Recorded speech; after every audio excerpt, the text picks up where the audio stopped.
닥터 PC 대 닥터.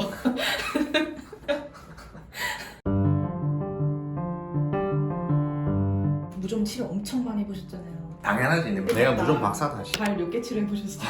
진짜 무좀 치료 한 10만 명 이상 한 것 같아. 무좀 영어로 뭔지 아세요? 티니아 페디스. 영어 사전에 치니까 애슬리트 athlete's foot, 그거는 일반인들이 하는 표현이고 우리가 하는 표현은 티니아 페디스. 백선이라는 뜻을 하는 백선. 우리가 말하는 백선은 하얀색 비늘이 생기는 병을 백선이라고 하거든. 무좀균 검사할 때 어떻게 하냐 하면 하얀 비늘 같은 걸 이렇게 칼날로 싹 이렇게 긁어가지고 그걸 이제 유리 슬라이드에 올려놓고 KOH 용액이라고 해서 살짝 각질 녹인 용액 딱 떨어뜨려서 현미경으로 보고 있으면 그 안이 이제 무좀균사가 보이지. 무좀이란 단어를 유래를 아시나요? 그건 모르겠는데 한국말을 제가 알려드릴게요. 물과 작은 곤충인 좀의 합성어로 발에 물을 자주 묻히거나 습기가 많은 이들에게 자주 발생하는 질환이면서 발에 벌레가 기어가거나 물듯 가려운 질병이어서 물과 좀을 합쳐 만든 글자가 된 것. 그렇구나. 무좀은 남자들이 많이 걸린다고 생각하는 경우가 많지 않은데 생각보다 여자도 많이 걸리죠. 생각보다 여자도 많이 걸리지만 우리나라는 특수성이 있어요. 무좀균이 많은 게 군대 때문에 그래. 남자는 무좀 걸린 적 없어요? 나도 가끔씩 발가락 사이 가려운 적은 있지만 나는 사실 발톱 무좀까지 진행한 적은 없고 무좀은 사실 내가 보기엔 없었던 것 같아. 우리나라 남자는 거의 대부분이 군대 생활이라는 단체 생활을 하잖아. 그렇게 하면서 무좀을 서로서로 다 옮긴단 말이야. 습기가 꽉 차있고 그런 불편한 신발 신으니까 군대에서 거의 뭐 우리나라 남자들 대부분 무좀이 걸려서 나오지. 그게 이게 문제야. 무좀이랑 이제 비슷하다고 사람들이 헷갈리는 게 무좀, 아토피, 습진 이렇게 많이 헷갈려. 아토피랑 습진은 같은 말이라고 생각하면 피부염이 습진이라는 표현이거든. 그러니까 아토피, 피부염하고 습진은 똑같은 병인데 무좀하고 습진이 구분하기가 쉽지가 않아. 그건 의사로도 사실 구분하기 쉽지 않거든. 곰팡이 균에 감염된 상태인 건지 감염된 게 아니라 가벼운 피부염인 건지 사실 구분이 안 될 때가 많아. 구부리고 앉아가지고 이렇게 긁어가지고 균 검사를 하거나 둘 다 커버할 수 있는 약을 쓰는 거지. 무좀에는 스테로이드제 연고 바르면 안 된다던데 맞아요? 그게 아까 말하는 게 이제 무좀하고 습진이 구분이 잘 안 되면 무좀약하고 스테로이드를 같이 쓰는 경우가 있어. 둘 다 커버하기 위해서. 예를 들어서 습진이 아니고 그냥 무좀인데 스테로이드를 계속 쓰게 되면 어떻게 되느냐 하면 더 나빠져. 스테로이드가 그쪽 부위에 국소 면역력을 떨어뜨리기 때문에 그런 경우가 되게 많아. 그러니까 뭐 피부과 전문의들은 그런 일 거의 없거든. 그걸 4년 동안 계속 보기 때문에 그런 일 거의 없지만 그걸 교육받지 않은 일반적인 의사 선생님들은 발에 뭐 생기면 습진 있네 그러면 습진약을 계속 주는 경우가 있단 말이야. 보통은 스테로이드만 바르면 더 나빠져. 국민들의 지식의 창고인 나무위키에서 찾아본 건데요. 술을 못 마시는 사람이라면 무좀약을 처음 먹기 전 꼭 의사에게 언급을 해줘야 된다. 일반인보다 술에 약하다는 말은 간 기능이 일반인에 비해 부족하다는 신호일 수 있기 때문에 부작용을 겪을 수 있기 때문이다. 말도 안 되는 거 같아요. 대부분의 무좀약이 간으로 대사된단 말이야. 자, 대사된다는 말 간으로 분해된단 말이야. 약을 먹으면 간에서 분해돼서 이제 우리 몸 밖으로 나간단 말이야. 간 기능이 안 좋은 사람은 대사 능력이 떨어질 수는 있겠지. 조심해야 될 수는 있겠지만 그게 뭐 술 약한 거랑 무슨 상관이야. 술 강한 사람이 더 나쁠 가능성이 더 높아. 아 그렇죠. 술이 강한 사람이 술을 많이 마시기 때문에 간이 더 나쁠 가능성이 더 높아. 제가 원장님보다 간이 셀 수 있겠네요. 네가 술 잘 마시니까. 아, 네? 맞는 말도 있었어요. 무좀이 아니라 습진인 경우도 많으므로 피부과 의사의 진단을 받기 전에는 함부로 판단하지 말자. 이건 맞네요. 스테로이드를 계속 쓰면 면역력이 떨어지니까 무좀균이 더 잘 살 수 있게 키워주는 역할을 하는 거지. 그럼 무좀을 빨리 치료해야 하는 이유가 대표적인 이유가 전염성이 강하기 때문이잖아요. 그렇지. 네, 이게 가족이나 타인한테 옮길 수 있다고 그러는데 최악의 장소가 목욕탕 문 앞에 깔린 깔개, 그렇지. 무좀이 있는 가족이 쓰는 욕실 발수건, 그렇지. 목욕탕 체중계, 운동부 군대 합숙소, 그렇지. 스키장, 볼링장, 스케이트장, 신발. 그렇지. 특히 거기 비치된 공용 손톱깎이 발톱깎이를 쓰는 것은 나는 너무나도 무좀에 걸리고 싶다는 말이 하는 것 같았다. 애기들이 그렇게 무좀에 전염돼서 오기도 해요 혹시? 아니 생각보다 엄마 아빠들은 특히 아빠가 원흉 전염의 원흉처럼 막 이렇게 막 몰아세워지는데 사실은 유아나 소아들은 무좀 잘 안 걸려. 그렇게 쉽게 노출되지 않아.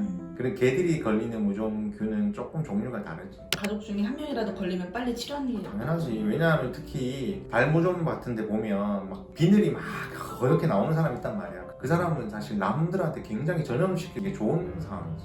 발과 발이 이렇게 맞닿은 게 아니라 그 발에서 떨어진 각질로도 전염이 되는 거예요? 그렇지. 보통 그렇게 되지. 발과 발을 부딪히는 게 아니라 거기서 떨어지는 각질에 긁어보면 다 균들이 있다고.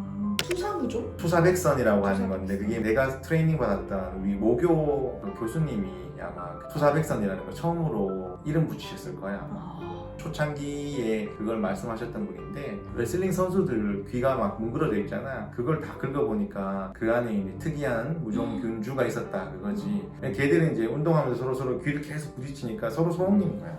한 레슬링복 검사해보니까 쭉 다 나왔단 말이지. 그래서 서로 지금 밀접한 접촉으로 인해서 생기는 거지. 그리고 무좀이 사타구니에 옮으면 또 지난번에 살짝 얘기해 주셨는데 데칼코마니가 나오지. 그렇지. 사타구니 이렇게 데칼코마니처럼 양쪽에 다 이렇게. 그 사타구니를 지나서 엉덩이에도 이렇게 약간 똥꼬 주변에 이렇게 딱 세트로 이렇게 데칼코마니 딱 되는 사람도 있어. 그럼 거기 막 짓물라고 그러는 거예요? 그 심해지면 짓물 나는데 그 정도까지 요즘은 잘 안 기다리던데. 여자들도 스타킹 신으면서 옮기기도 하고 막 그런다고. 여자들은 그 사타구니를 본 적이 없었어. 깡 아시죠? 비? 네. 알지 않지? 보신 적 있으세요? 봤지. 깡에서 꼬만춤 나오는데 아세요? 꼬알지 꼬추 이렇게 오는 거 아니야? 조심해야겠네요. 그렇지. 이거 하다가 뭐 이거 지금 발에서부터 시작해서 다 올라오고. 또 무좀 걸린 사람이 손발톱 무좀 많이 걸리잖아요. 그렇지. 손발톱 무좀은 무좀균이 굉장히 오랫동안 있다가 이제 발톱까지 진행이 되는 거지. 원래 손발톱은 잘 안 걸려 무좀이. 손발 무좀이 진행되는 거지 천천히. 그래서 수개월 동안 진행됐을 때 손발톱 무좀이 생기고 손발톱 무좀은 치료하기가 되게 힘들어. 그냥 손발 무좀보다. 당연하지. 왜냐하면 우리가 약을 먹거나 발라서 하는데 바르는 것도 잘 침투가 안 되고 먹는 약을 써도 혈중의 그 약물 농도를 일정하게 아주 오랫동안 유지를 해줘야지 그게 발톱까지 전달이 된단 말이야. 손발톱 무좀은 균들이 들어가기도 어렵지만 걔들한테 약물을 전달하는 것도 되게 힘들어. 그래서 되게 치료가 힘든 거고 약도 오래 먹어야 돼.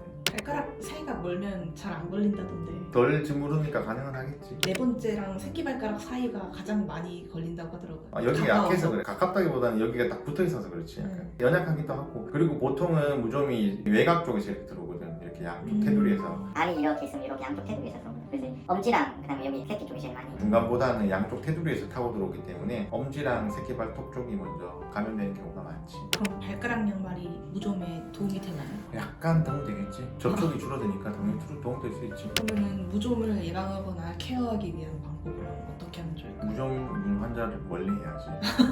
전염성 질환이니까 당연한 거 아니야? 코로나처럼 조심하면 아무도 안 걸릴 것 같은데. 일단 멀리하고 하늘에서 뚝 떨어지는 게 아니라 전염되는 거니까. 바르는 약은 한 달 이상 발라야 돼요. 며칠 바르고 끝내는 사람도 있고 잠시 괜찮으면 끝내는 사람이 있는데 무좀균이 생각보다 되게 질기기 때문에 바르는 약도 몇 달까지는 안 바르지만 한 달은 발라야 되고 발톱 무좀약은 심지어 1년 발라야 돼. 여러분 레이저를 받으세요. 발톱 무좀 레이저?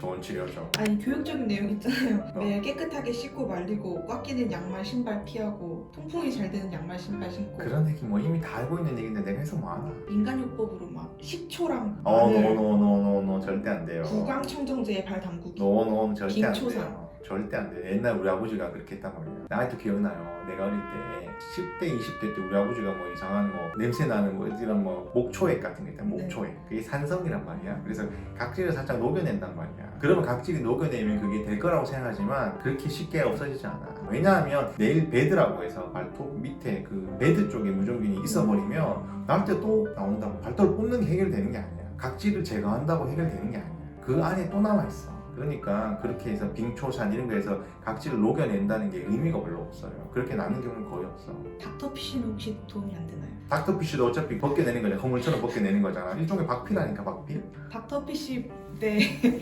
닥터